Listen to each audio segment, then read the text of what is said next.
বীজ তো ভালো বীজ, ভালো কোম্পানিতে বীজ আনছে, বীজ আনার পরে এখন রোপণ করছে। এখন রোপণের মেয়াদ তো শেষ হয়ে গেল, তারপর আমাদের ফলন হইতেছে না। তো এখন কোম্পানির সাথে আমরা যোগাযোগ করছি, কোম্পানি আসা যাওয়া করছে, কিন্তু কোম্পানিতে আমরা তেমন সাড়া পাইতেছি না। তো এই মুহূর্তে আমরা কি করি? আমাদের তো মনে করেন মূল্যই সম্পূর্ণ ধ্বংস হয়ে গেল, চালান গেল সব কিছু।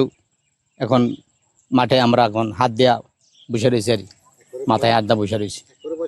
গৃহস্থী করলাম, খেতে তো দান নাই।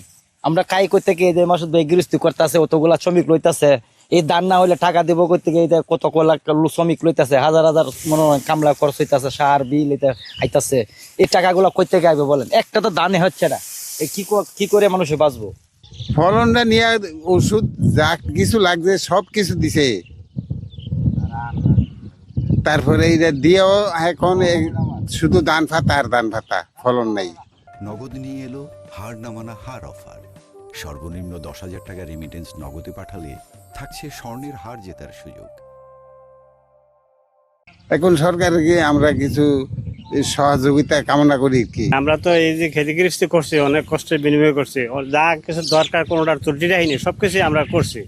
তো আমাদের এজেন্টের যে কোম্পানি থেকে ধান আনছি আমরা, এটার মধ্যে বাজার থেকে তালুকদার এন্টারপ্রাইজ থেকে আমরা ধান বীজ এনে লাগাইছি।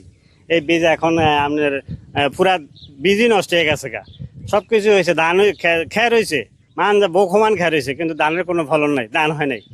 আমরা তো এখন মাঠে বসে দেওয়ার অবস্থা হয়েছে আমগো। এখন আমরা কোম্পানির কাছে আকুল আবেদন জানাই, আমরা যেমন একটা ক্ষতিপূরণ কোম্পানি বহন করে, এছাড়া আমার বিকল্প কোনো রাস্তা নেই। আমরা যতটুকু জানতে পেরেছি, বায়ার কোম্পানি এই বীজটা বাইরের কোনো একটা দেশ থেকে এটা ইম্পোর্ট করে এই বছরই প্রথম কৃষকের মাঝে বিক্রি করেছে চাষাবাদের জন্য। মতলব দক্ষিণ উপজেলায়ও এবছর প্রথম এটা চাষ হয়েছে। তবে সংশ্লিষ্ট কর্তৃপক্ষের কাছে আমরা জানাতে চাই যে মতলব দক্ষিণ উপজেলায় যে বীজগুলো বিক্রি হয়েছে, এই বীজগুলো থেকে কিন্তু কোনো ধরনের ভালো আউটপুট আসছে না।